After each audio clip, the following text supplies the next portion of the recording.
Thank you very much, Michelle. Good morning, everyone. We're delighted that you are joining us today.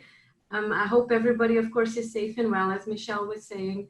And we appreciate you spending some time with us this morning. And of course, with our wonderful colleague, Dr. Jukka Laitamaki, a clinical professor at the Tisch Center with us. So we're going to take around 30 minutes of your time to talk through the impact of COVID-19 on the hotel industry.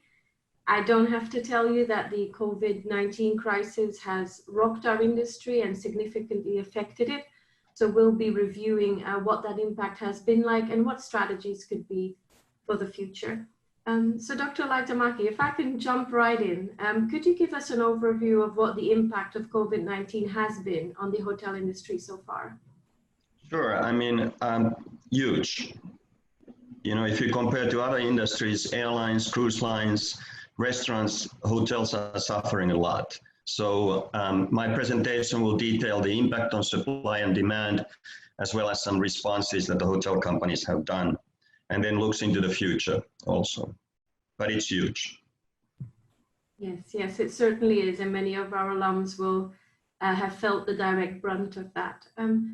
So how about we go into the presentation and start with the first question. It looks into and also highlights here some of your students who have contributed to your presentation. Yes, I want to thank my students Eugene Kim, Tony Ko, Maggie Lee, Charlene Ren, and Sunya Yoon. They contributed to this presentation. They are my Business Development 3 students in the undergrad program, wonderful students, so I want to recognize them. So our first question then, what is the impact on hotel industry supply and demand? Okay, let's start. So first of all, US hotel industry supports 1 in 25 jobs, totaling about 8.3 million jobs, and generates 97 billion in wages, salary income, and contributes about 660 billion into the US GDP. And here on the right, you can see potential scenarios in terms of a percentage drop in occupancy rate from the average of 66, that was the average for 2019.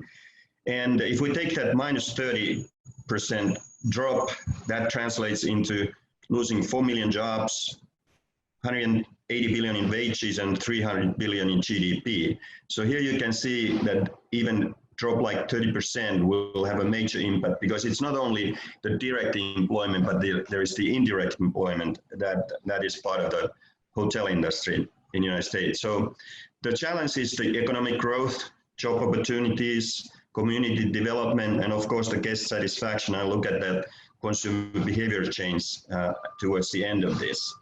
So if we then look at the changes in average daily rate, RevPAR, and occupancy starting from February 2nd to March 15, you can see how the occupancy went down from high of 64 to 30%, how the RevPAR, ADR went down from $130 down to $90, and the RevPAR went all the way down from 85 to $28 as of March 15.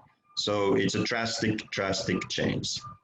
So then if we look at the weekly RevPAR changes, and you can see how the last positive one was February 22nd, and then started the decline, which accelerated.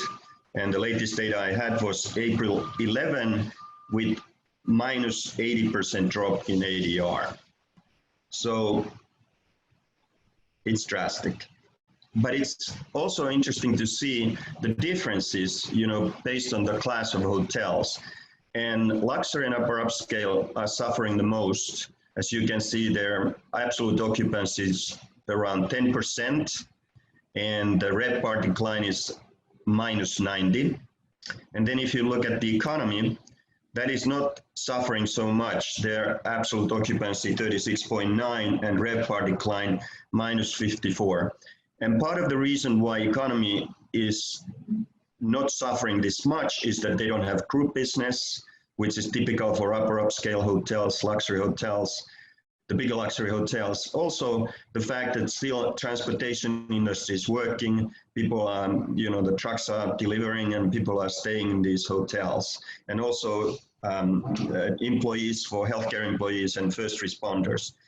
But it's interesting to see that it's not just across the board, but really, like I said, luxury, upper upscale suffer the most. And then we had an unbelievable run, almost 10 years, 119 months RevPAR growth, excluding 4 months. So this is over. As you can see now, the decline minus 51.9% in RevPAR. So this is such a, what I meant in the beginning, when you had such a wonderful cycle of almost 10 years, continuous RevPAR growth, and then you hit the bottom minus 51.9. So that's gonna hurt. And then if we look at across the cities, there are differences in terms of the average rate changes if we compare 7 days prior. And San Francisco was hit the hardest, minus 72.3, Seattle 69.4, and New Orleans, as you can see here in the chart, the dark blue curve for New Orleans, really hard hit. And so it's not the same across cities.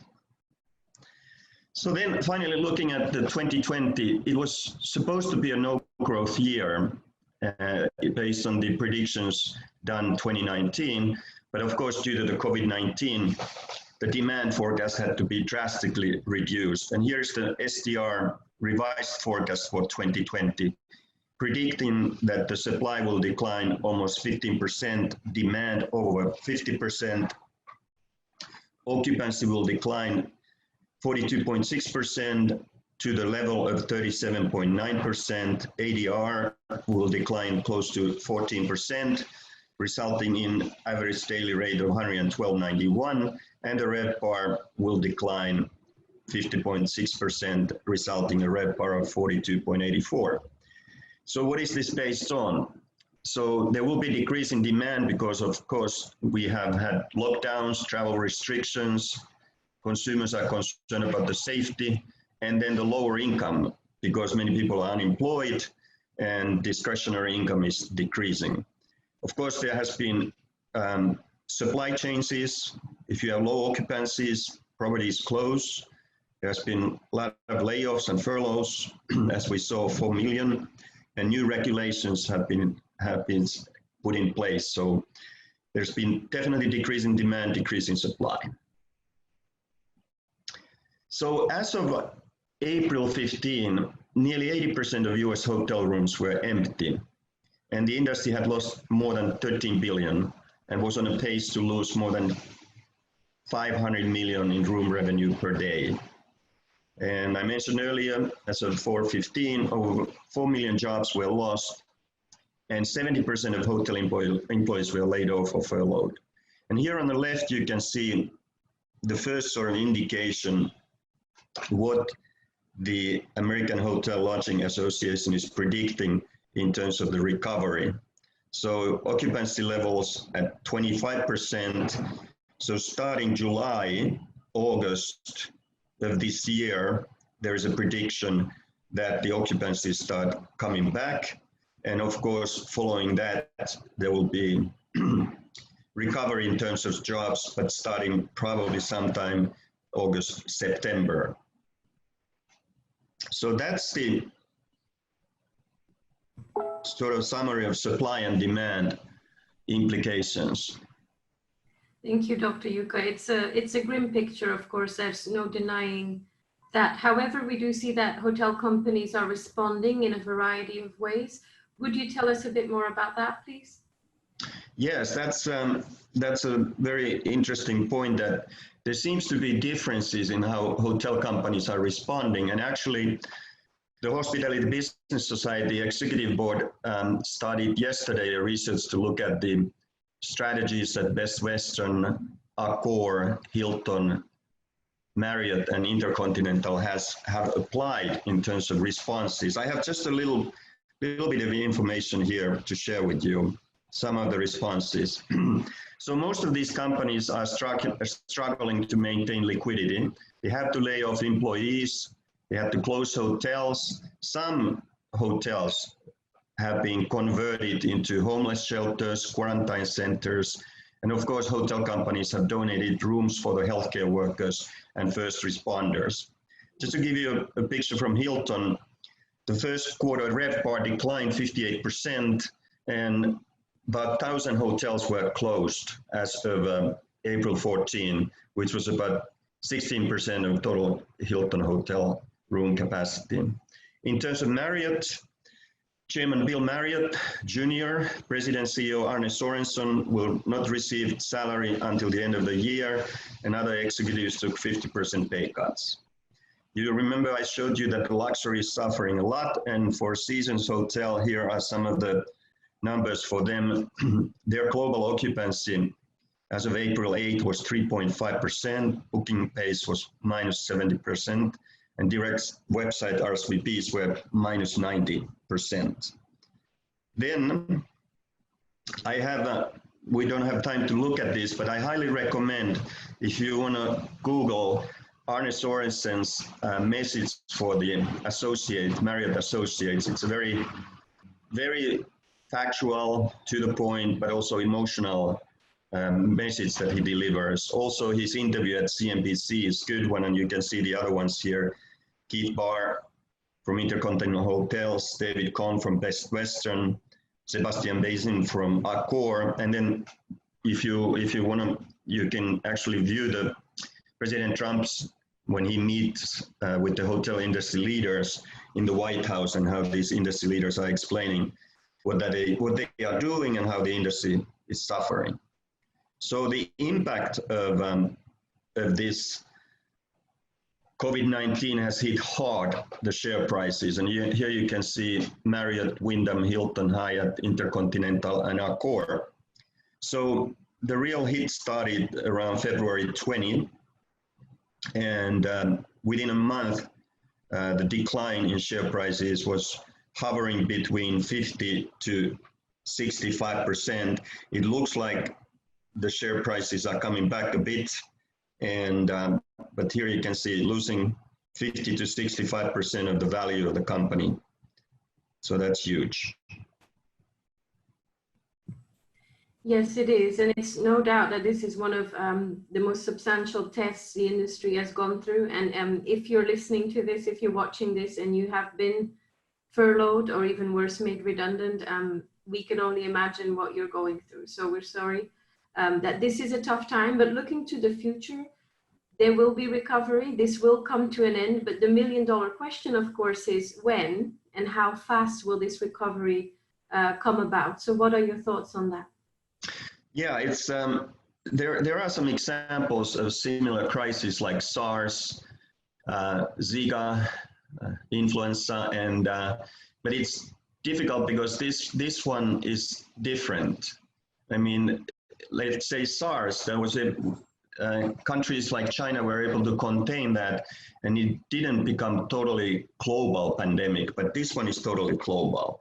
So it's kind of hard to predict, but let's look at some of the opportunities here. The first big question is there going to be a second wave of infections starting sometime mid-November, lasting, the peak being somewhere around holidays in December, and then decline starts in January. So if that comes, that will definitely have a major impact on the recovery. Even if the recovery starts, you know, this can hit hard. So that's the big question mark.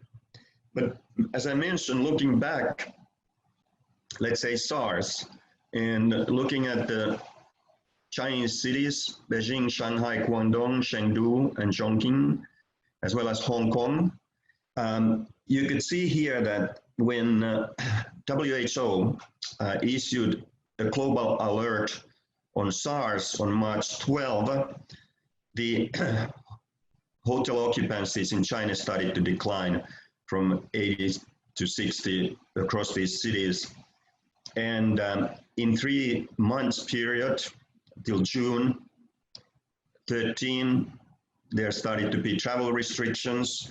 So it's similar to what we have here now. Travel restrictions, especially for international travel, are hitting hard airlines, hotels. And then the recovery started July 5 when World Health Organization announced that SARS has been contained. And so the occupancies came back within 4 to 6 months, depending on the city. So if we consider the similar approach for COVID-19, so there could be a recovery from the peak of the pandemic within 4 to 6 months, but that is very, very unknown at this point. So other examples, we had the recession 2001 and 9/11, and what happened in the hotel industry. So US hotel industry then lost 400,000 jobs, and the occupancy was at the 59% level. Then if we take the Great Recession from 2007 to 2009, the job losses counted 470,000, and the occupancy was down to 54%. But these are not very good predictors if you look at what has happened in the industry. So as I mentioned earlier, currently we stand about 4 million jobs lost in the US hotel industry. And depending on the market, the occupancies could be from 15 to 30%, depending on the market. So it's hard to predict. So what will influence the recovery?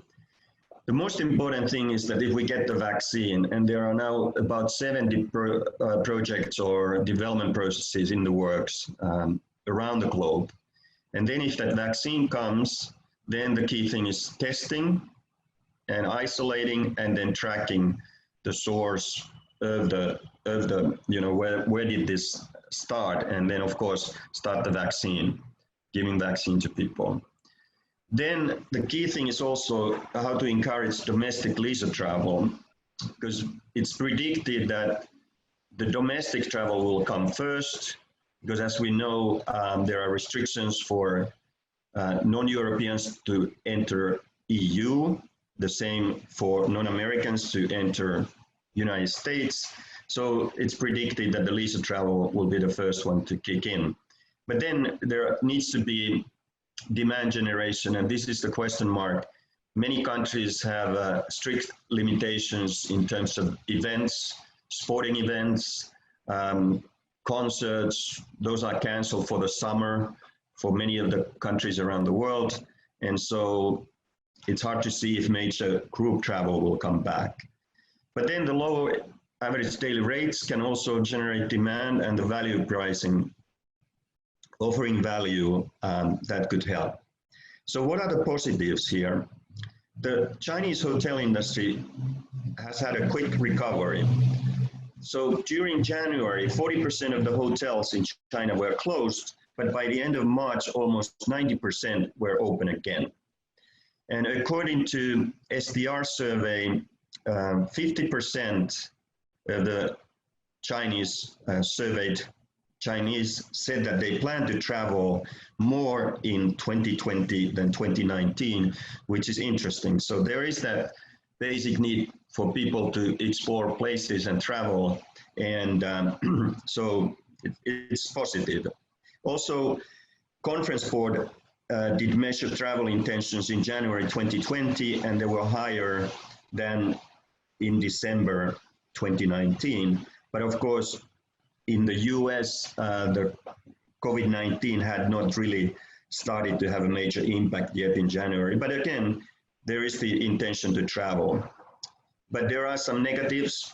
So the unemployment definitely results in lower discretionary income and lower leisure demand. Everybody has gone into, like us now, in terms of the virtual webinars, video conferencing, and that will stay. I saw a survey in Finland, 50% of the people who are currently working at home like to continue working at home when the crisis is over. So I think that the nature of work is changing. Then the corporate travel and meeting budgets will be cut, and that results in less group travel. And then, as we saw in these previous charts, the total recovery takes about 2 years based on the experience that we had with 9/11, Great Recession, and Zika virus. And then the booking value change, and here you can see how that year-to-year percentage change was drastic. So March 20, the booking cross-booking value change was minus 63% and it hit low 91% in April. And as you can see, it is still negative till December 20, but not as drastic. So the change in October is minus 14, November minus 15, December minus 29. So it is still negative in terms of bookings into the future, but it's not as bad as it was in the beginning of the pandemic. So here, let's look at the STR and tourism economics prediction. So as we saw earlier, the 2020 forecast you can see there, and the recovery on 2021 will be, of course, positive, but not so big in terms of supply, 15.6% increase in supply. Demand, 81.8% increase is the prediction. Occupancy will increase 57.3% to 59.7 absolute level, and ADR slight increase, 3.7 to 117.05. And together, this means RevPAR growth of 63% to close to $70. So the ADR, you know, the hotel companies, as they did after 9/11, they are not going to, the prediction is that they are not going to increase rates, so they try to get occupancy increase first, and then when people start traveling again, there might be an opportunity to have a stronger increase in ADR. Then if we look at the 2020, I have a chart here from CBRE and STR. And if you look at the chart here under the RevPAR, so 2020 prediction is minus 19.5%, and the recovery for RevPAR is predicted 10% for 2021 and 12.8% for 2022. And there is a slight increase also in terms of the supply, 1.5% for 21 and 0.3 for 22. So that's the view in terms of the recovery. So to sum up, 2021 will be positive, and that will continue on 2022. But remember again, if we can avoid that second wave of the pandemic in November through January. Thank you, Dr. Jukka. Now, a lot of people have said we can try and build these comparisons with prior crises. However, this one is different. We're in this new normal, as people call it, for a long time. So do you think our consumer behavior will change drastically as we go forward, or will we go back to how we used to be? Yeah, there's a tendency for people to forget quickly the bad things. That's how our brain works. So we don't want to remember bad things. We like to remember the good things. But this is different, and it really depends on how the industry is responding and how the consumer confidence come back. So if you look at the consumer behavior, of course, we discussed already the economic impact. The worldwide increase in unemployment and decrease in disposable income will definitely impact the leisure travel. But then there is this psychological impact. When is it safe to travel? There is suspicion, and because a person may spread COVID-19 without symptoms, him or her may not have those symptoms, so it's hard to tell. And my personal experience, I have a routine to go for a walk in Central Park early in the morning, and I have seen it like a month ago, maybe 20% had this face mask. Now it's 95% have a face mask, and then people are clearly avoiding each other, and the look is suspicious. You know, when there are pathways in Central Park and people don't want to have close contact. So there is that safety issue and suspicion. And then which countries, destinations, hotels are safe? Italy, Spain, they were hit very hard by COVID-19. And for their GDP, the tourism is about 14, 15%. So that may linger. People may avoid those places. New York City itself, we were hit hard. And then little ski towns like Ischl in Austria, where the first pandemic started in Austria. So it can go all the way to individual destination levels, country levels, city levels. Then we have the issue of social distancing in airplanes, hotels, restaurants, and that will also impact on the profitability, especially in a restaurant business, if you think that you have to keep that 6 feet and so you can pack people to the same number that you used to in your restaurant. Then the news have been very provocative. And I was just looking in the number of global deaths between January 1 and April 24. The heart condition had killed close to 6 million people by this time. Cancer over 3 million, smoking over 2 million, small particulates in the air 1.3 million, alcohol close to 1 million, traffic accidents 500,000, just people falling was 200. And at the time, the number of COVID fatalities was less than 200,000. Of course, today it's more. But I think why this hits the news is really this thing that people don't know who's carrying it and how it's spreading, and we don't have the vaccine. So in the future, there might be health checks at the airport and hotels. You may need to provide evidence that you have immunity. There has been even discussions to include information to passports, but that's probably not going to happen. And then the whole notion, we always thought about sustainability being something about social environmental attributes, but it's definitely going to be also a lot to do with safety and health concerns.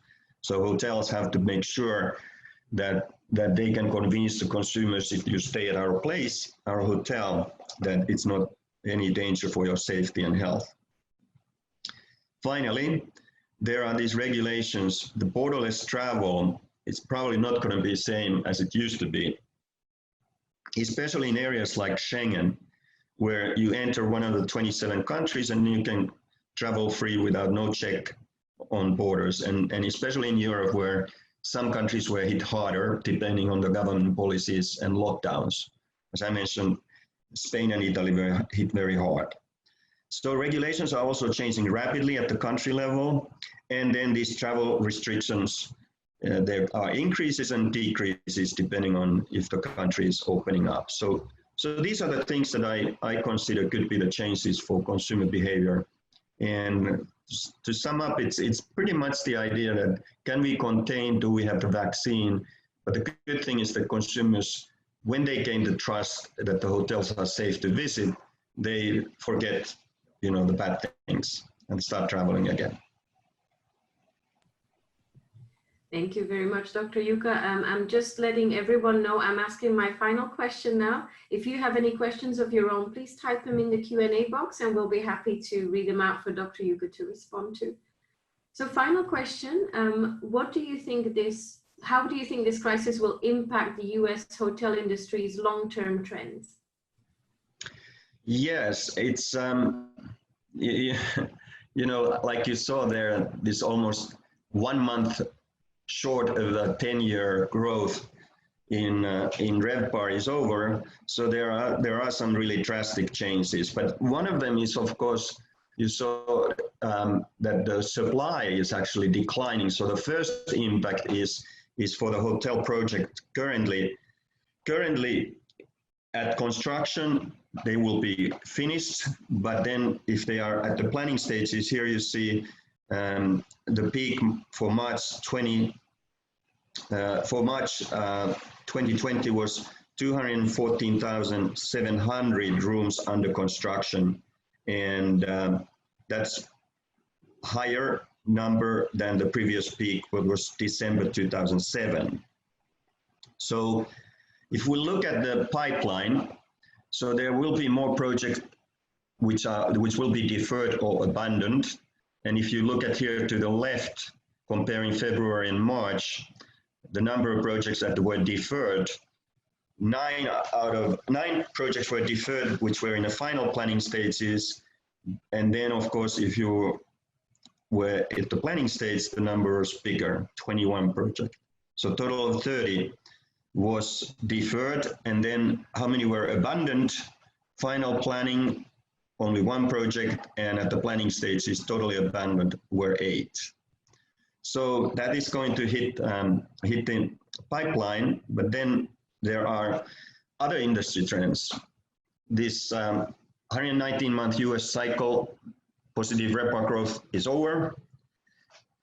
There's probably going to be more consolidation because large companies have a stronger liquidity and resources, so they are able to be opportunistic. Then hotel companies, this trend to become asset light is continuing, maybe accelerating.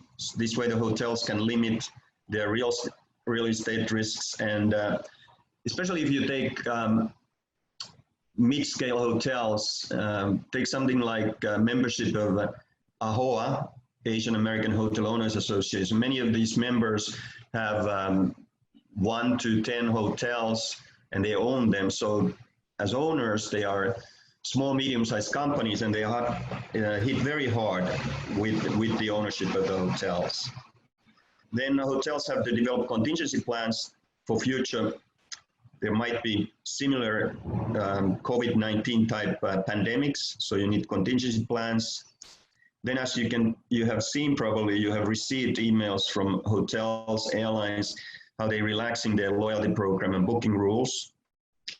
And then we looked at the scale, the different hotel scales, and you saw that luxury is suffering most, economy not that much.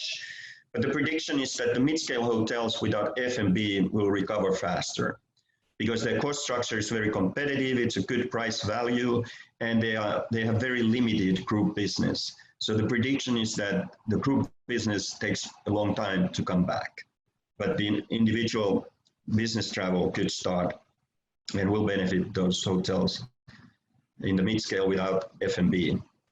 The hotels use this as an opportunity to streamline operations, and there are some issues that they need to address, and some of that is reducing the labor cost. And there's been prediction that the goal would be 20 to 30% less labor. Then, of course, the hotels has to improve their hygiene standards, cleaning procedures, and ventilation systems to gain the trust from the consumer that the hotel is safe. And then the hotels have to change their operations to accommodate social distancing. That can be done by using technologies that allow self-services, self-check-in, self-checkout. And they have to redesign public spaces in order to be able to have this social distancing in those spaces. So those are the 9 sort of the long-term trends that I see that the COVID-19 is going to have an impact.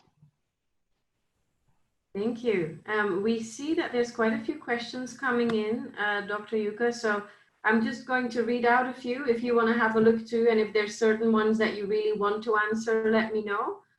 Yeah. But is there already one that you would like? No, I just go ahead. Go ahead. Right. They're all good. They're all good. That's true. So one question that came in was, in previous crises, we've seen that there's some verticals, the main verticals in travel and tourism, they've suffered very hard. But there were also areas of the industry where there were new ventures and where there was growth. Do you feel that in the midst of this turmoil, there might be opportunities for some parts of the industry to bring that growth about? Yes, I think that, you know, the big cities where density is you know, where human contact is, you can't avoid it.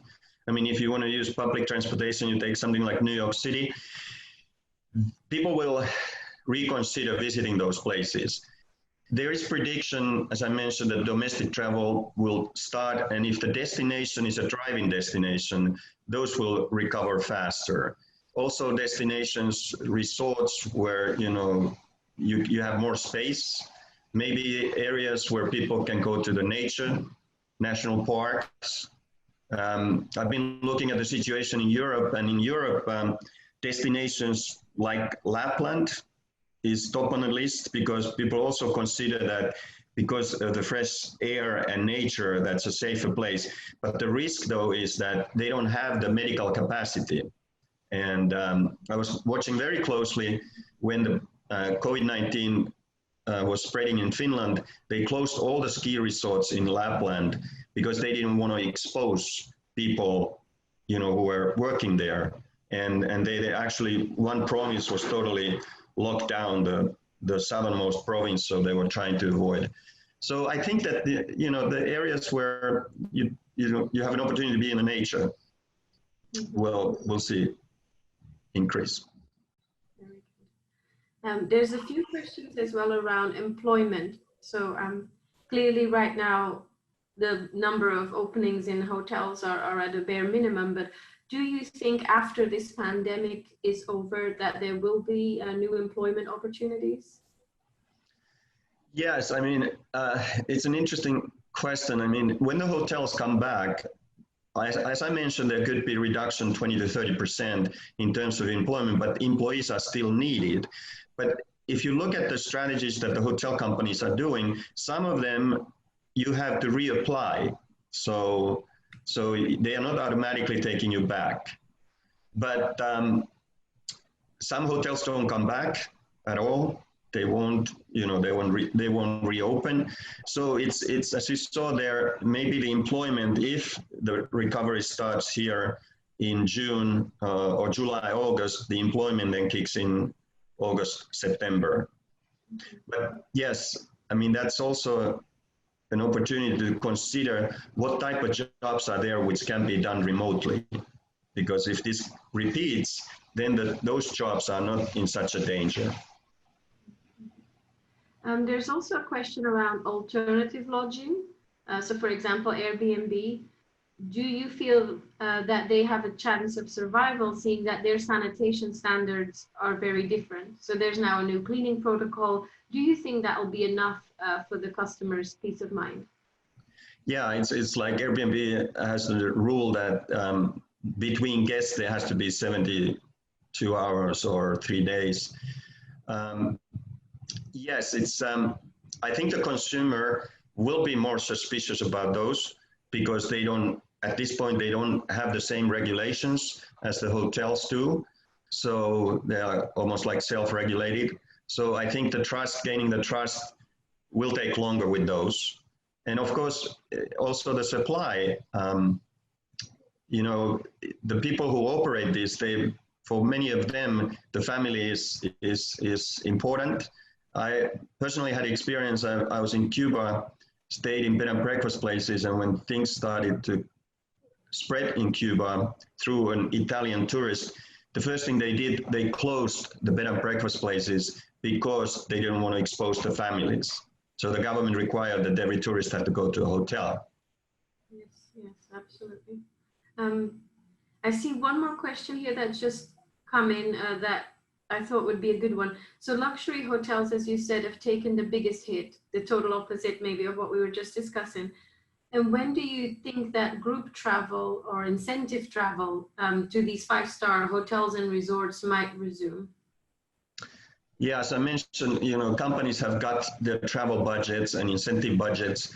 So I would say it's probably might be mid 2021 towards the end of 2021, because many companies are really squeezed today. And so they have to, you know, then when they budget again, they remember this. And so I think that money might be there even 2022. It might take this long that these companies have the budgets back.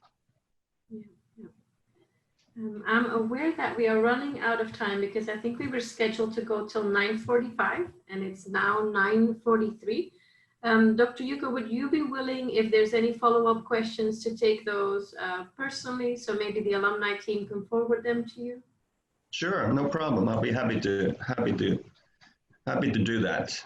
And yeah, no, thank you very much for everyone joining us today, May 1st, which is the celebration of labor and students, at least in Europe. To close, this is my hat when I graduated from senior high school in little town of Kauhava, Finland, 44 years ago. It has squeezed a little bit, but so my hat off to everyone. Be safe, and we'll get through this together, and then the industry will come back. Thank you. Jukka. So thank you very much for joining us, everyone. Dr. Jukka, if I could ask you to just show the last slide in the deck, and that will be the one that we end on. Have a wonderful day. Here are some contact details for both SPS and alumni and NYU alumni services. Particular attention we want to draw to the Violet Network, which is a new initiative, an online alumni platform where you can network and liaise between different alumni, even in different programs. So please make use of that. We all wish you a wonderful day, and we will end the meeting at this point. Thank you, everyone. Okay. Thank you.